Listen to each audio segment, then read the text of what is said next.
Muito boa tarde, página Avante Caxias mais uma vez, podcast, vou botar como resenha do Avante novamente. Hoje temos um convidado muito especial, ele é gaúcho, veio muito jovem para o Rio, se formou em letras pela UERJ, participou do movimento estudantil e foi integrante da UNE. Foi um dos mais importantes presidentes da FATEC, reconhecido como responsável pela qualificação profissional de milhares de jovens no estado do Rio de Janeiro. Foi deputado federal e ministro da Ciência e Tecnologia. Foi presidente do ICETIM, Instituto de Ciência, Tecnologia e Inovação de Maricá. Foi também presidente da FINEP, financiadora de estudos e projetos. E hoje é presidente da CODEMAR, Companhia de Desenvolvimento de Maricá. É com muita satisfação que recebemos hoje aqui Celso Pancera. Tudo bem, Pancera? Eu posso chamar o senhor assim, Pancera? Pode então... chamar de Celso, de Pancera. Só não pode chamar de senhor, para não ficar mais velho ainda, né? Boa tarde a todos que estão nos acompanhando. Satisfação enorme. E ao seu irmão Kaique, que não está conosco hoje, mas que é também importante aí para a tua página, para o teu blog, o blog de vocês. Fez uma operação, está em repouso. Mas em breve vai estar com a gente. Queria muito estar aqui, mas em breve vai estar com a gente aí. Desejando força para ele aí, para essa recuperação, que o pós, que é o mais preocupante, e ele está fazendo isso aí com uma gratidão e força. Então vamos lá para nossas perguntas. Mas só que antes das perguntas aqui, meu amigo Pancera, a gente aqui na Resenha do Avante, no podcast, a gente costuma fazer uma coisa para interagir com o nosso público e também descontrair. E como a gente está acompanhando o senhor na internet, falei senhor, mas é só essa vez, sobre time. E eu vi que o senhor é botafoguense. Isso, então, vamos explicar bem esse negócio. Quando eu sou gremista de coração, nasci no Rio Grande do Sul, então desde menino eu sou gremista, né? Mas quando eu cheguei no Rio de Janeiro, estudava na UERJ, do lado do Maracanã. E eu comecei a frequentar o Maracanã com alguns amigos que, coincidentemente, botafoguenses, né? E comecei a torcer, ir na torcida do Botafogo, virei botafoguense então aqui. Então eu tenho dois times. O meu coração gaúcho é gremista e a minha alma carioca botafoguense. Botafoguense.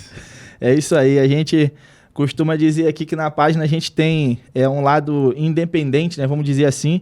A única coisa que a gente fala sempre que a gente não é independente é no time. Mas hoje eu e meu irmão somos flamenguistas. Meu irmão aí tá feliz. Tava conversando nos bastidores aqui que conseguiu colocar a camisa dos sonhos. Como ele fez essa bariátrica, ele não conseguia botar a camisa e hoje está conseguindo. Até se emocionou no vídeo. Ficou bem feliz. Mas vamos para o que interessa aqui, que hoje é a nossa resenha do Avante aqui com Pancera. Veio muito jovem do Rio Grande do Sul para o Rio. Eu queria que o senhor falasse como isso aconteceu. Então, eu nasci no Rio Grande do Sul. Depois mudei para Santa Catarina, então passei, vamos dizer assim, hoje em dia chamam de teen, né? Essa idade de adolescência em Santa Catarina. Quando me formei no ensino médio, eu fui para Porto Alegre fazer faculdade. Lá eu comecei a militância pelas diretas já, participar dos eventos contra a ditadura, enfim. Isso acabou me levando para um engajamento político dentro do movimento estudantil. E aí, em 1987, eu fui eleito coordenador-geral da União Estadual dos Estudantes do Rio Grande do Sul, né? Que equivale à presidência, né? E em 88, eu fui convidado a fazer parte da Executiva Nacional da União Nacional dos Estudantes, como secretário-geral. A condição era que eu viesse para o Rio de Janeiro para cuidar da sede da UNE, que fica aqui. A UNE tem duas sedes, São Paulo e aqui no Rio de Janeiro. E foi isso que me trouxe ao Rio de Janeiro. Então foi a condição de líder estudantil. Era para ter ficado só o ano de 89, eu vim para cá em janeiro de 89. E quando acabasse o Congresso da UNE, eu retornar para o Rio Grande do Sul no fim de 89. Mas 89 foi um ano mágico, a gente quase elegeu o Lula presidente, fomos no segundo turno, perdemos por detalhe para o Collor a eleição. E teve o Congresso da União Nacional dos Estudantes, eu fui reeleito. Então, que me levou a ficar mais um ano aqui. Né? Então, eu teria que ficar aqui até 90. Em 90, com a crise do Collor, nós optamos por não fazer o Congresso da Uni, que aconteceu em 91. Então já estava há 3 anos aqui no Rio de Janeiro, já era botafoguense e portelense, não tinha mais como voltar a Porto Alegre, né? E já estudava na UERJ, então acabei me estabelecendo aqui no Rio de Janeiro. E eu queria saber um pouquinho também, falou já essa mudança, mas o seu envolvimento com a juventude, educação e a sua participação com a FATEC. Então, assim, o primeiro envolvimento que eu me lembro com juventude foi ainda no antigo ginásio, né? Quando eu ajudei a fundar o Centro Cívico Escolar da minha escola, lá em Pinhalzinho, Santa Catarina. Depois, quando eu fui para o ensino médio, o antigo técnico científico, né? Também tinha lá um centro cívico, que já chamava de Grêmio, né? Também comecei a participar desse movimento. Em 78 ou 76, não lembro exatamente o ano, eu participei do meu primeiro comício político, que foi do antigo MDB. Era um candidato a deputado estadual da região chamado Cacildo Maldaner, que depois virou senador de Santa Catarina. Quando eu cheguei em Porto Alegre, foi meio que natural eu procurar ação política, né? E era um momento de muita efervescência, que foi a luta das diretas já, e esse processo continuou. Aí já na fase adulta, já formado e tudo, quando eu trabalhava na equipe do então deputado federal Alexandre Cardoso, ele foi convidado pelo Sérgio Cabral, então governador, para ser secretário de Ciência e Tecnologia, e aí ele me convidou para ir para a FATEC para levar a minha experiência que eu tinha já de trabalho em internet nas comunidades aqui da Baixada Fluminense, porque naquele tempo não tinha esse negócio de telefone com internet. Isso não existia. O que tinha era internet de escada, que era muito lento, muito ruim, ou então um serviço chamado Velox, que não existe mais, né, e que era muito caro também.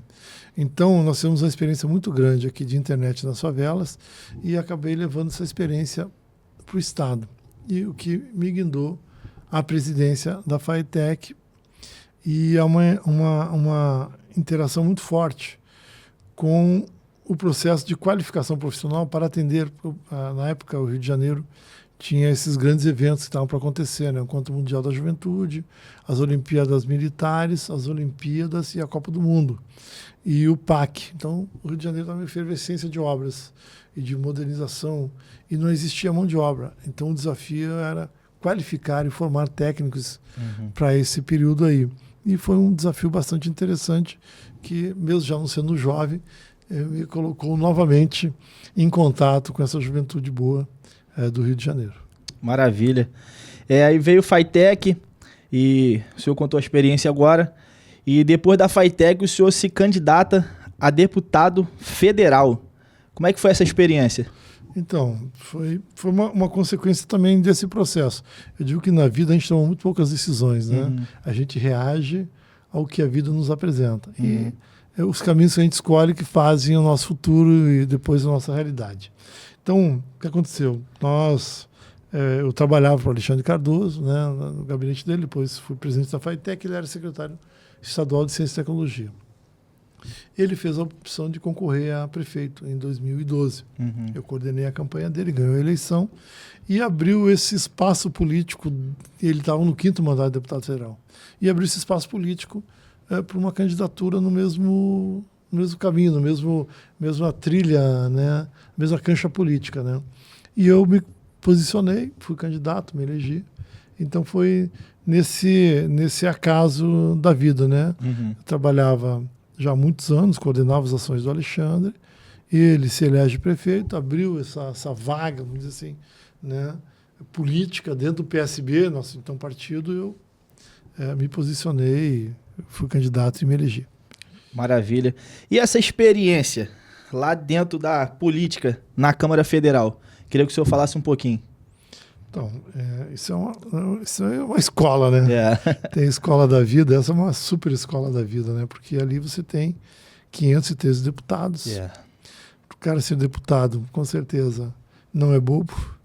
geralmente são pessoas com muita experiência de ação política, lideranças de cidades, de igrejas, de clubes de futebol, de categorias profissionais, mas sempre tem uma história, né? São pessoas que têm uma história de liderança, porque você não chega nesse patamar, né? E aí foi sensacional, porque eu convivi esses 4 anos em Brasília, foi um período bastante agitado. Eu fui da CPI da Petrobras, né, que investigava os desvios ali do Petrolão, que chama, né, da Petrobras. Depois veio o impeachment da Dilma, né, a primeira mulher presidente impeachmentada, eu fui contra o impeachment da Dilma. Aí depois o trabalho de oposição ao Michel Temer, né, o presidente Michel Temer. Então foi um aprendizado muito forte. Teve a cassação do mandato do deputado Eduardo Cunha, que era presidente da Câmara. Então foi talvez a legislatura, né, da Câmara Federal mais agitada e mais controversa e mais atribulada da história do parlamento brasileiro. E eu, não sei se é um privilégio, né? Mas eu estava lá nesse momento. Meninos, eu vi e convivi com esse ambiente. Isso, obviamente, molda a nossa personalidade e o nosso futuro. Então, foi uma experiência boa e também, como o senhor acabou de dizendo, a gente não sabe como é que a gente pode botar essa tese, né? Mas o senhor também, depois da deputado federal, o senhor recebe um convite para o Ministério de Ciência e Tecnologia. Deputado federal e recebe esse convite. Eu queria que o senhor falasse um pouquinho sobre esse convite. Foi, de fato, eu estava 1 ano e pouco lá, né? Não tinha nem 1 ano, estava no meu primeiro ano de mandato. Né? Então, o que me destacou ali foi a CPI da Petrobras. Né? Eu fiz um trabalho muito de acompanhar o processo ali dentro e estava uma reorganização das forças políticas no governo da Dilma e calhou da bancada do MDB, meu então partido PMDB, escolheu para ocupar um dos cargos.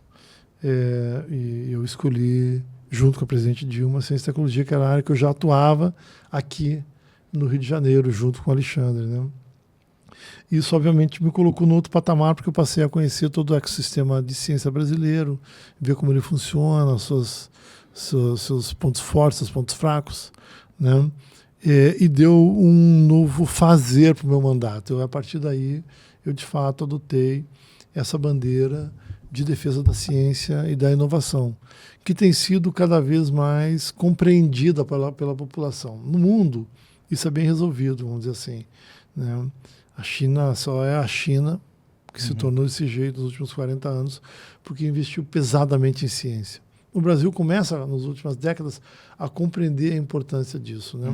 Então, essa minha passagem pelo Ministério deu uma experiência administrativa enorme, projeção nacional e também uma visão de conjunto do país, né? De uma área muito relevante na atualidade, que é a produção de ciência, né? E de inovação. Isso, de fato, mudou bastante a minha perspectiva política e profissional e tem repercussões até hoje. Eu ainda trabalho em cima das repercussões da minha ida ao Ministério.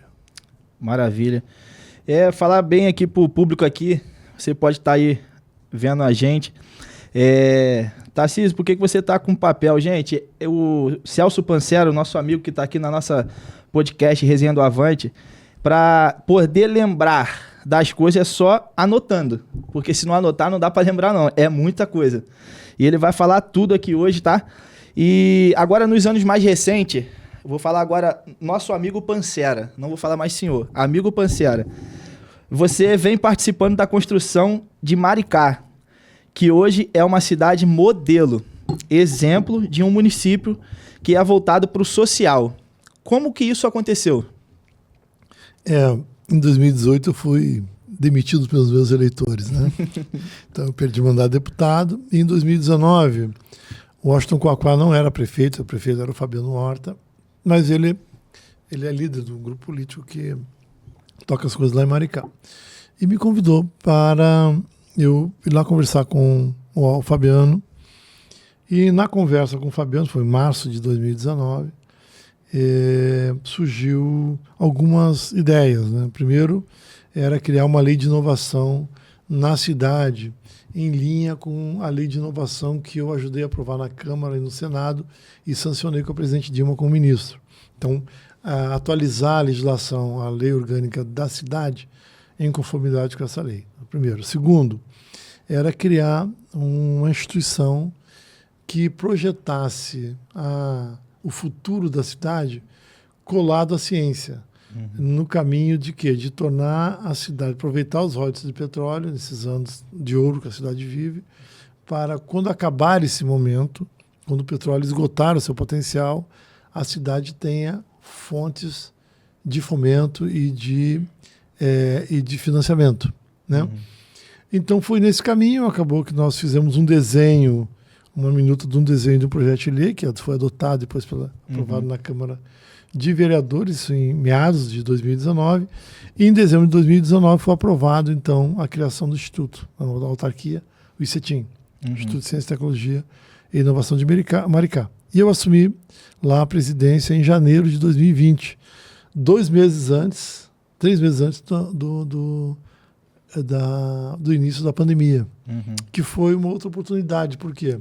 Porque a cidade teve uma ação muito contundente, muito clara, de combater a pandemia, de buscar saídas, e a minha experiência já em ter convivido no Ministério, no governo, em 2 outras grandes crises nacionais, que foi do Zika vírus e a grande seca que teve no Brasil 2015, 2016, eu participei dos comitês de mobilização nacional para combater esses dois. Isso me deu uma experiência grande que eu emprestei à cidade, à época, para o combate à pandemia na cidade. E deu certo. Isso, obviamente, fez com que o Instituto, que eu era presidente, ganhasse uma outra dimensão, que hoje de fato é um instituto já bem estabelecido, com uma série de experiências tocando, né? E então a cidade, que já tinha bons programas de assistência social, de distribuição de renda, com um ônibus gratuito, né, os vermelhinhos, e outras questões sendo resolvidas, começou a entrar então a pauta da ciência e inovação, que é uma pauta fundamental para a renovação e mudança da perspectiva econômica da cidade. Então, acabou que a minha experiência ganhou uma aderência muito forte junto ao governo do Fabiano Horta, que era, então, o prefeito de Maricá. Maravilha. E hoje o prefeito lá é o Quaquá, né? Tá hoje certo? É o Quaquá, meu querido amigo. Um abraço aí pro Quaquá. É isso aí. E vamos lá, e no FINEP, quando você assume, que empresa você encontrou e qual legado você acredita que tenha deixado para a financiadora? Então, a FINEP, para quem não sabe, eu digo, é o BNDES da ciência. Né? Porque ninguém... A FINEP... O que é isso, FINEP? Né? É uma sopa de letrinhas, né? Financiador de estudos e projetos. A FINEP é uma agência que financia a infraestrutura científica nacional e empresas que são inovadoras. E desde o impeachment, veja você, eu estou falando aqui uma coisa comprovada. Tanto Michel Temer quanto o Bolsonaro zeraram praticamente os recursos para a ciência. Então, tanto o Ministério da Ciência e Tecnologia, quanto a FINEP, quanto o CNPq e a CAPES, aos poucos, que fazem o ecossistema de inovação no Brasil, perdendo orçamento. A FINEP estava, vamos dizer assim, quase em estado letárgico, né? Na verdade, houve 2 tentativas de acabar com a FINEP em 2019, por parte do governo Bolsonaro. Nós chegamos lá com recursos do orçamento do governo Lula de 10 bilhões de reais para retomar a ciência. Injetamos uma energia na empresa, iniciativas claras de ação, de tomar decisões rápidas, de viagem pelo país inteiro, dizendo, olha, apresente projetos que têm recurso. E conseguimos executar esses recursos, né, em 2023 de 10 bilhões de reais. Em 2024, esse orçamento foi para 13 bilhões de reais. E quando eu saí agora, em 2025, é um orçamento de 15 bilhões de reais. Então, você vê que a FINEP ela saiu de 3 bilhões por ano para 10, 13, 15. E acredito que se fecha esse ano com quase 20 bilhões de execução. É uma enormidade de recursos para recuperar a infraestrutura científica nacional. E por que isso é importante? Porque as pessoas... o que é ciência, né? Porque quando você toma uma cibalena, um Dorflex, sabe? um Rivotril, né? Vai lá, compra uma vitamina C, né? Você está tomando ciência. As pessoas têm que entender isso. Quando você compra um frango, o preço que está hoje, um frango mais acessível, arroz, uma margarina, sabe, um leite, tudo isso se deve à ciência. A melhoria do acesso aos alimentos e aos remédios do mundo se deve à ciência. Quando eu estava no 5º ano, eu lembro que a média de vida do brasileiro era de 58 anos. Atualmente é de 77 a 78 anos. Ou seja, no espaço de 40 anos, o brasileiro passou a viver 20 anos a mais. Isso é ciência pura. E as pessoas muitas vezes não compreendem isso. Você toma uma vacina, você vai fazer um exame, eu fiz exames hoje de manhã, exame de sangue, né? E tal. Você vai ali é ciência pura. Quando você olha aquele resultado, por exemplo, antigamente você tinha a glicose podia chegar a 109, agora a 99, né? Mudou. Isso é ciência. Hoje em dia você tem a glicose glicada, né? Que é o que mede a tua glicose no período de 120 dias. Não adianta você fazer o truque para naquele dia você ter a glicose baixa, porque quando você faz a glicada, você tem a média da tua glicose ao longo de 120 dias, que o médico consegue fazer uma avaliação melhor. Isso é ciência. Por isso que é tão importante investir em ciência. E os países que investiram em ciência são os países que hoje têm uma economia mais sólida e sociedades mais justas, menos desiguais. Então, investir em ciência é uma solução fundamental. E por isso que eu sempre falo que isso é importante. E o Lula tem essa compreensão e deu para a gente o orçamento necessário para recuperar a infraestrutura científica brasileira. Então, eu peguei uma FINEP que estava esmilinguida, quase inexistente, e entrego ela a sair agora para voltar para Maricá, num outro patamar de funcionamento da empresa, com curso feito, em linhas de financiamento para as empresas plenamente funcionando, editais para as universidades acessarem os recursos da FINEP funcionando. Eu deixo ela, então, num outro patamar. Ainda não é o patamar que o país precisa, mas, com certeza, um patamar que responde minimamente a ter uma produção de conhecimento compatível com o tamanho do Brasil. O Brasil é a 8ª economia do mundo. O Brasil é a 13ª ciência do mundo. O país, esse complexo de vira-lata não permite que a gente olhe para isso. O Brasil é a 13ª nação em produção de conhecimento no mundo, né? Então nós temos uma ciência muito forte e nós temos cientistas muito bons, reconhecidos no Brasil, no mundo afora. E nós que não reconhecemos eles. Então, isso dá ao Brasil uma vantagem competitiva. O que são os remédios? Eu estou falando bastante porque tem que falar. Não, pode falar, fica à vontade. O que são os remédios genéricos? Por que o genérico é barato? Né? Porque o Brasil criou uma coisa chamada quebra de patente. Ele quebra a patente dos remédios depois de 25 anos e ele passa a produzir esses remédios aqui no Brasil sem pagar patente para a indústria original. E isso tudo, você precisa de ter cientista para dar suporte para isso, né? Agora, esse tarifaço do TAMP aí, que tiraram a Embraer da lista da tarifa, o suco de laranja e outras questões. Isso tudo é porque o Brasil tem uma ciência muito boa e produz produtos competitivos com a economia mundial. E mesmo os Estados Unidos, toda a potência deles, são obrigados a reconhecer que algumas coisas que estão no Brasil eles não têm como produzir, eles precisam comprar aqui do Brasil. Isso é ciência pura. Rapaz, quer conhecimento? Toma conhecimento aí, ó. Pode pegar esses cortes aí e ficar já para você para estudar. E, Pancera, eu queria agora a gente entrar numa pergunta que é o novo desafio que você enfrenta. Vou falar assim hoje novo não. Você enfrenta em Maricá, que é a Codemar. Queria que você falasse a importância. Então, quando o Quaquá se elegeu prefeito, ele já falou: Celso, eu vou precisar de você para me ajudar a continuar transformando a cidade, né? As pessoas conhecem Maricá, sabem como era Maricá 8 anos atrás e como ela é agora. Qual é o desafio? É continuar desenvolvendo ela para superar a crise que virá daqui a alguns anos com o fim do pré-sal na linha, nas poligonais de Maricá, né? E isso significa o quê? Industrializar a cidade, manter ela uma cidade sustentável e, ao mesmo tempo, industrializar. Então, o que eu estou fazendo lá na Codemar, para quem não entende e não tem uma noção? Por exemplo, nós temos uma oferta de uma empresa de produção de aviões para se instalar na cidade, né? Então, nós estamos agora fazendo a avaliação do negócio. Se o negócio é bom, se ele funciona, qual a potência. Isso você tem que fazer uma série de estudos, contratar consultorias, conversar com as pessoas, ir até a FAB, ver se a FAB de fato tem interesse em comprar aquele tipo de avião de 19 passageiros, para ver se vale a pena investir. Então, isso é uma tarefa. Outra tarefa, construir o porto. Tem um projeto lá desde 2013, porque a Maricá ele tem águas profundas, né? O mar ele chega até muito perto da praia, muito profundo. Então, isso é uma característica boa para navios de grande porte.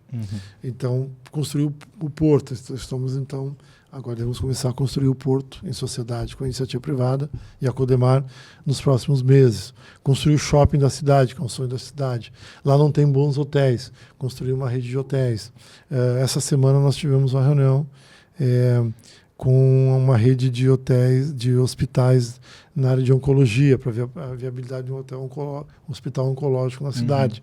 Então, nós estamos pegando todo esse conjunto de propostas que surgem na cidade, de pessoas que querem investir lá, porque lá tem recurso e a infraestrutura está ficando boa, e é próximo do Rio de Janeiro, e próximo do aeroporto, próximo do porto do Rio de Janeiro, vai ter um porto de águas profundas. Então, ele reúne um conjunto de coisas interessantes que podem gerar uma economia. E é pegar essas oportunidades, avaliar elas, ver quais que vale a pena a gente investir, porque nós temos que botar o terreno, nós temos que cobrar um imposto menor, ajudar a financiar, através do BNDES ou da FINEP, aquelas iniciativas, muitas vezes até o próprio município, a própria Codemar entrando com um pouco de recursos nesse investimento. Então, eu estou lá para fazer isso. Além disso, tem o Parque Tecnológico, que é uma experiência que dá muito certo. Por exemplo, hoje em dia, Florianópolis, turismo. Mas o que sustenta Florianópolis não é o turismo, é a tecnologia. São indústrias de tecnologia, que tem 2 ou 3 parques tecnológicos muito fortes lá. Então, estamos construindo o Parque Tecnológico da cidade e levando experiências interessantes de universidade de pesquisa, centros de pesquisa para a cidade. Então, o que eu estou fazendo lá, liderado pelo Quaquá, é criar uma nova economia na cidade, que ele chama de economia das pessoas. Ou seja, uma economia que considere as pessoas dentro do orçamento da prefeitura e dentro das empresas. Ou seja, não vale só botar empresas. Elas têm que ser socialmente justas, ou seja, gerar bons empregos, carteira assinada, essas coisas todas, e também sustentáveis do ponto de vista do meio ambiente. Então, a Codemar tem essa tarefa e eu tenho a satisfação de liderar essa equipe da Codemar nesse momento de virada de chave da cidade. Maravilha. Pegou mais essas informações? Então, vamos para as próximas que tem mais. Pancera, agora eu queria ouvir de você a respeito, desde a Fitec até a Codemar. Eu acredito que o senhor deixou um legado. Eu queria que falasse sobre esse legado por todas essas empresas e instituições onde você já passou. Então, na Fitec foi uma rede estruturada de ensino técnico.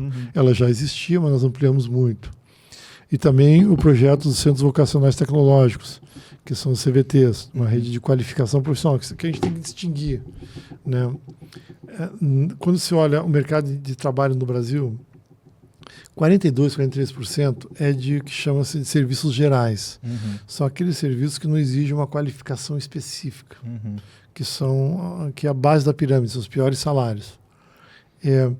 Depois disso tem uma franja grande, na faixa de 20%, que são os empregos de qualificação profissional, que são isso: padeiros, soldadores, eletricistas, cabeleireiros, né? Que são um conjunto de 400 a 500 funções que existem na sociedade, que não precisam de uma formação técnica mais longa.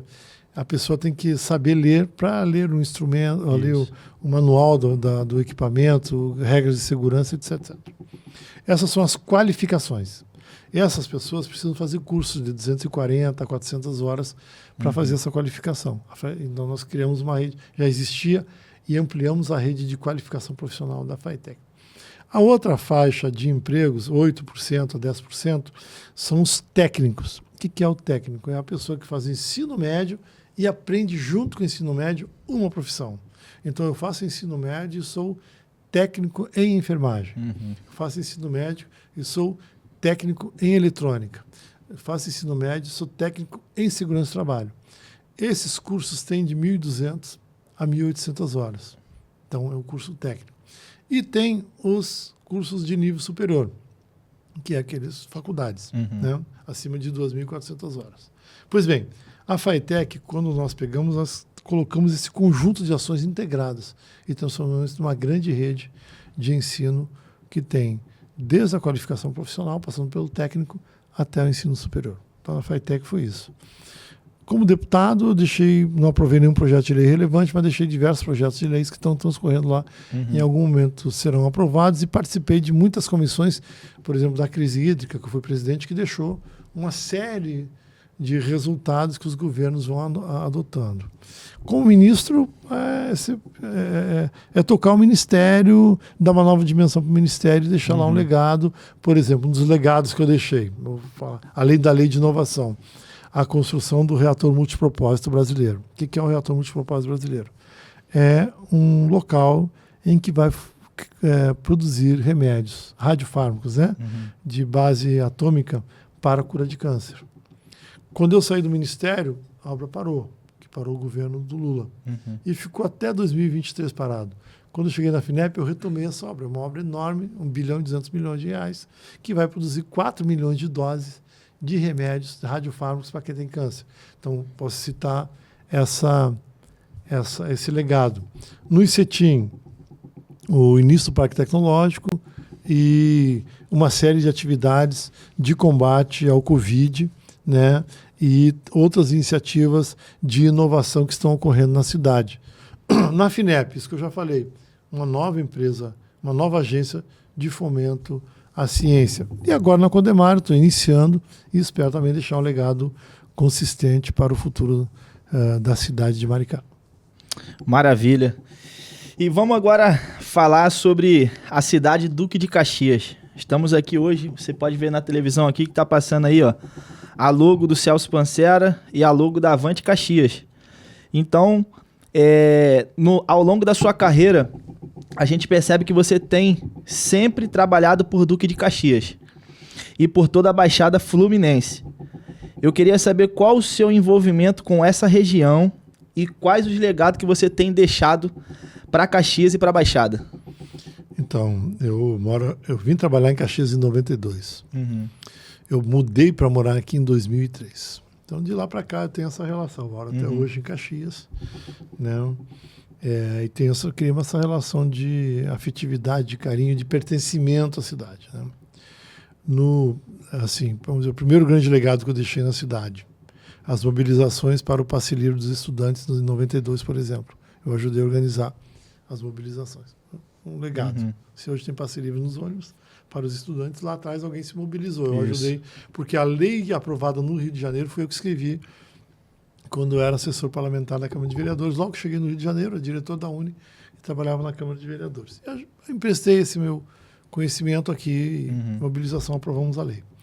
Outro legado muito importante é a questão do letramento em acesso à internet. Como eu falei, a internet era para poucos. E nós criamos, eu, Alexandre Cardoso e um grupo de pessoas, o Centro de Inclusão Digital, que instalamos em torno de 20, eram 28 na região. Em Caxias eram 18 ou 20, que prestava serviço de internet grátis, por exemplo, lá no Lixão, a Vila São Luís, em Parada Angélica, em Bariê, Santa Cruz da Serra, Figueira, né? Nós tínhamos essa rede de internet Pantanal, gratuita, para... hoje em dia o projeto não dá mais, que depois nós transferimos para a prefeitura e o então prefeito Zito terminou com o projeto em 2009, mas o projeto funcionou de 2004 a 2009. A FATEC de Imbaria, colocamos curso técnico e faculdade, é um legado meu inegável. A FATEC de Olavo Bilac, fui eu que inaugurei, funciona até hoje. né? A ampliação da FATEC aqui no centro, em frente à rodoviária Plínio Casado. Eu que ampliei a FATEC ali, ela já existia e nós ampliamos o funcionamento dela. E teve a FATEC de Santa Cruz da Serra, funciona até hoje. Está lá, foi inauguração, é só entrar lá e olhar. Presidente que inaugurou, Celso Pancer, está lá meu nome. E teve 2 FATECs que foram fechadas pelo governo do Wilson Witzel, que é aqui no antigo Cruzeiro do Sul, aqui pertinho, na Pauliceia, que era uma escola de solda, foi fechada. E na Presidente Kennedy, ali no Parque Fluminense, era uma FATEC de qualificação profissional na área de construção civil, também foi fechada. Mas nós deixamos isso funcionando plenamente. Como deputado, eu destinei 40 milhões de reais em emenda, né, para a cidade. 80% das minhas emendas foi para Duque de Caxias. Onde é que está esse dinheiro? Eu não sei onde está todo ele, mas eu posso dizer alguns. Por exemplo, o Hospital Maternidade Duque de Caxias tinha uma emenda minha, parlamentar, para construir um centro de tratamento oncológico de câncer no Moacir do Carmo, no tempo do Alexandre Cardoso. Quando o Washington Reis assumiu a presidência, a prefeitura, ele me chamou e pediu autorização para, ao invés de fazer esse centro de tratamento de câncer no Moacir do Carmo, usar esse recurso para ajudar a abrir a maternidade de Santa Cruz da Serra. Então, ali tem 3,5 milhões de recursos meus. O exemplo que eu botei até uma mídia recentemente nas minhas mídias, a UBS da Vila São Luís, emenda minha. A UBS do Cangulo, emenda minha. São 4 creches no 3º distrito e uma no 4º distrito. Recursos que eu trouxe também, 15 milhões de reais para construir creche. A UBS Jardim Leal, recursos de emendas minhas. Reforma em escolas, né? Também são 3 escolas que eu ajudei a reformar. Aqui no de Araújo foi o principal. A reforma da Praça de Parada Angélica, a reforma da Praça de Santa Lúcia. Foram recursos meus de emenda parlamentar. Então, eu tenho deixado esse legado. O Museu Ciência e Vida, na Praça Alberto Silveiro, foi inaugurado quando eu era presidente da FATEC e o Alexandre Cardoso, secretário de Ciência e Tecnologia. Nós participamos desse processo do Museu Ciência e Vida. Então, quando a gente olha a cidade, tem, em todos os lugares tem algum... e agora com o presidente da FINEP, por exemplo, o FRJ Santa Cruz da Serra, um novo laboratório está construindo lá de 900 mil reais, que eu assinei. Foi um contrato, um repasse de recursos da FINEP para o FRJ. Então você pode ver que quando a gente anda pela cidade, pode pontuar uma série de coisas, de iniciativas que funcionam, algumas não mais, mas a maioria ainda funciona, que eu ajudei a construir. Fora o subjetivo, né, daquelas pessoas, mais de 200 mil pessoas, que acessavam o Centro de Inclusão Digital e que aprenderam a acessar a internet no CID. E até hoje a gente encontra as pessoas, muitas vezes no supermercado, na rua, na feira, dizendo que foram clientes do Centro de Inclusão Digital. Então, acho que é uma história bonitinha que a gente tem para contar aí com a cidade. Maravilha. Duque de Caxias, isso aí. Pancera, a gente fez várias perguntas, respondeu aqui. A gente está chegando já perto do final aqui do nosso podcast, aqui a nossa resenha, né? A gente costuma dizer resenha do Avante, que esse nome pegou. Aí a gente tenta até trocar, mas não consegue. Então vai permanecer sempre aí resenha do Avante. Mas eu queria, agora para a gente terminar, mais ou menos, né? Antes, para saber quais são os seus planos para o futuro. E depois eu quero falar uns comentários. Queria saber quais são os seus planos para o futuro. Continuar trabalhando enquanto tiver energia. Morando em Caxias. Curtindo o samba, que eu gosto muito, sou portelense. Torcendo para que o Botafogo e o Grêmio ganhem. Criando meus filhos, a Laura e o Diogo. Né? E fazendo política de qualidade. Né? Muitas vezes o político ele é muito simpático, muito querido e tal, mas tem pouca efetividade na sua ação. Não sabe qual é o centro. Um parlamentar ele tem que fazer leis e ajudar com emendas, né? Então, fazer a política que eu gosto, que eu sei fazer. que é política focada em algumas áreas, que é o conhecimento, né? Estudo, ciência e inovação, e fazendo disso uma profissão de fé, de que isso de fato tem tudo para tornar o Brasil um país mais justo, um país que não seja do futuro, seja do presente, né? Deixar de ser uma promessa para ser uma realidade, né? Então esses são meus objetivos aí para os próximos anos. Maravilha. Esse é o nosso amigo Celso Pancera. Mas tem um comentário aqui, e eu acho muito importante o senhor comentar também, a respeito que o Pancera, ele foi ator político de Duque de Caxias, que chegou ao mais alto nível do poder executivo nacional. Não houve outro representante de Duque de Caxias que tenha chegado à posição de ministro da República. Queria que o senhor falasse um pouco sobre esse comentário. As pessoas não têm muita noção do que significa isso, né? Mas, assim, foi bem... isso é real, né? Isso é verdade. É um pouquinho... Mas, assim... sou meio arrogante, né? Mas é um fato, é verdade, né? E esse é um título que ainda é meu, né? E me permitiu ajudar o Brasil como um todo, né? E ter uma relação melhor com a ciência brasileira e levar o nome de Caxias para fora daqui, né? Caxias é uma economia muito pujante, mas, em geral, as notícias que saem daqui são negativas, né? Entendeu? A violência, o baixo nível de escolaridade, o baixo IDH. Eu vou dar uma espetada aqui na prefeitura municipal. Eita, isso aí eu gosto. Com todo carinho. Recentemente saiu o resultado do censo, que era fazer em 2020, foi feito em 2022, 2023. E a população de Caxias reduziu em 40 mil pessoas. E eu lembro que o prefeito, então, disse que é uma mentira, que o cálculo estava errado. Não é mentira, não usou esse termo, mas não é verdade. Não é... Eu acredito que sim. As pessoas estão indo embora mesmo, porque a cidade não muda, de fato. Se tem mais hospitais? Tem. Mais clínicas de saúde? Tem. Mas a cidade...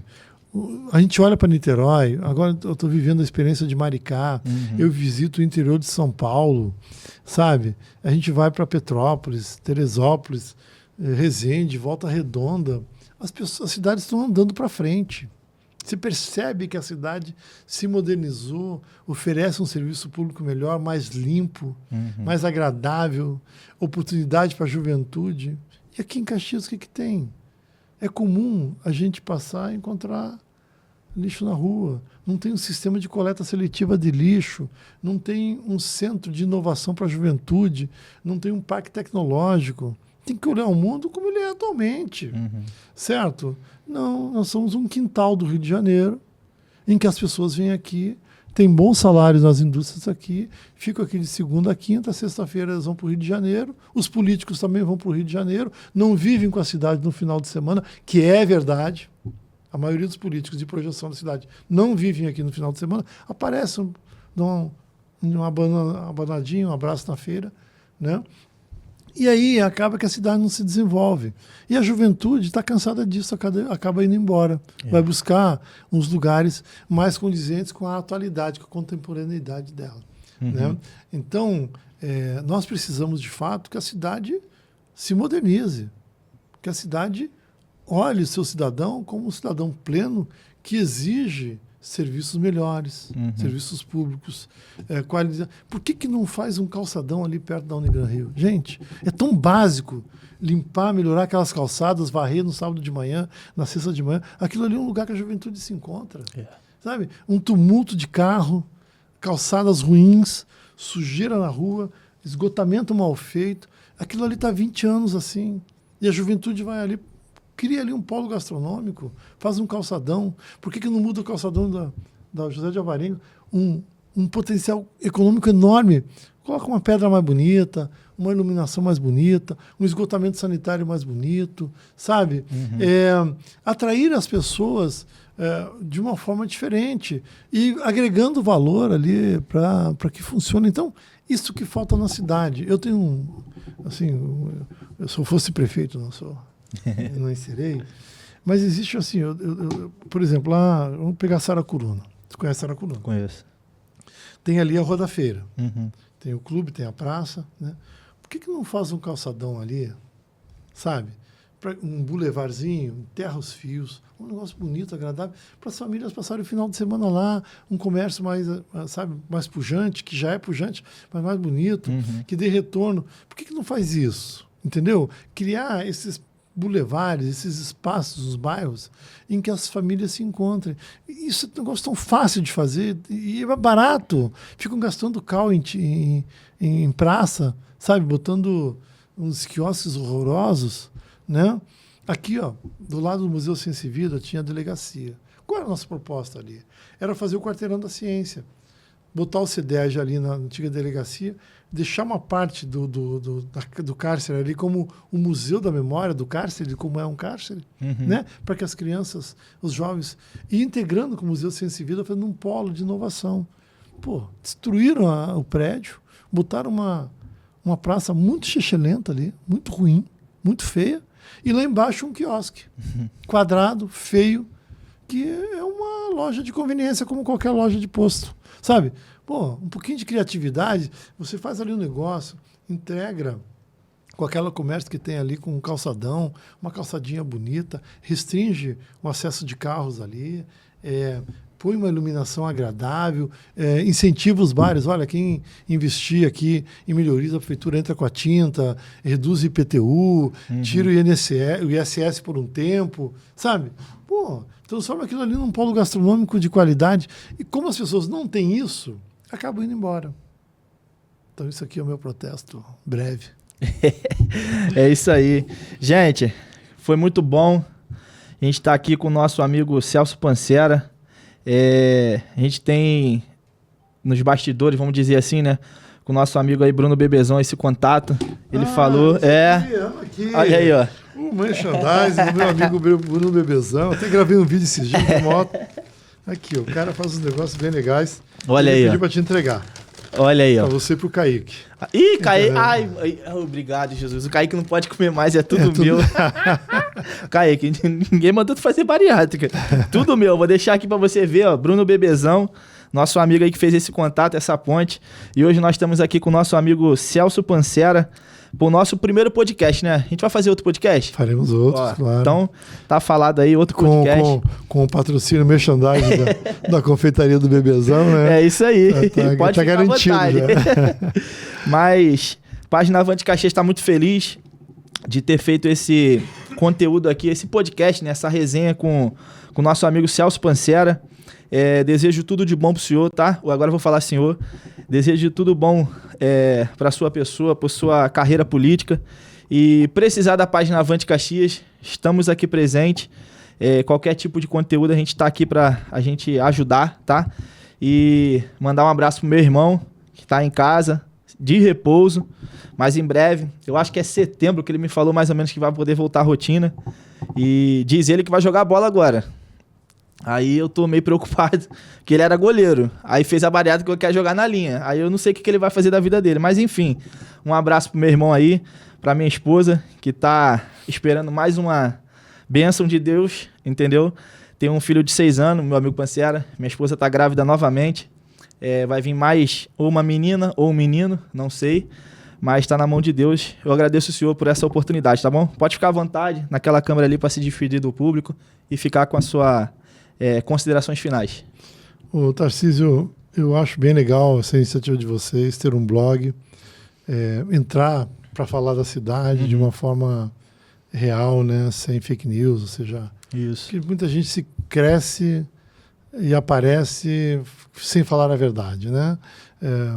Lacrando, buscando a polarização para crescer no nicho. Vocês fazem um trabalho bem feitinho, eu acompanho a página de vocês, então dá um parabéns a você, para o Kaique. Obrigado. Estamos à disposição dos amigos, das amigas aqui de Caxias. Eu gosto da cidade, moro efetivamente na cidade, né? Eu nunca saí daqui, né? Moro na 25. E estou à disposição de vocês para outros debates, outras conversas, para responder a perguntas da audiência de vocês. E deixar um grande abraço aos amigos que acompanham aí o Avante Caxias. Isso. A resenha do Avante. Isso. Então, gente, muito obrigado. Você que ficou até agora aí nesse vídeo, nesse podcast. Vai ficar aí para você ficar com essas informações. Confesso que aprendi muito aqui hoje também, tá? Que muita coisa o meu irmão, ele é mais pro lado do entendimento. Eu sou mais do lado do conteúdo. Mas eu tenho que juntar os dois e aprender os dois. E hoje eu aprendi bastante aqui, tá? Não vai ficar somente nesse, vai ter mais.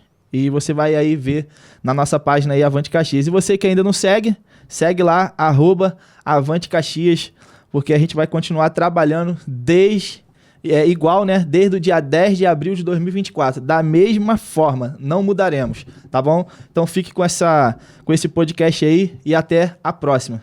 Deus abençoe a todos.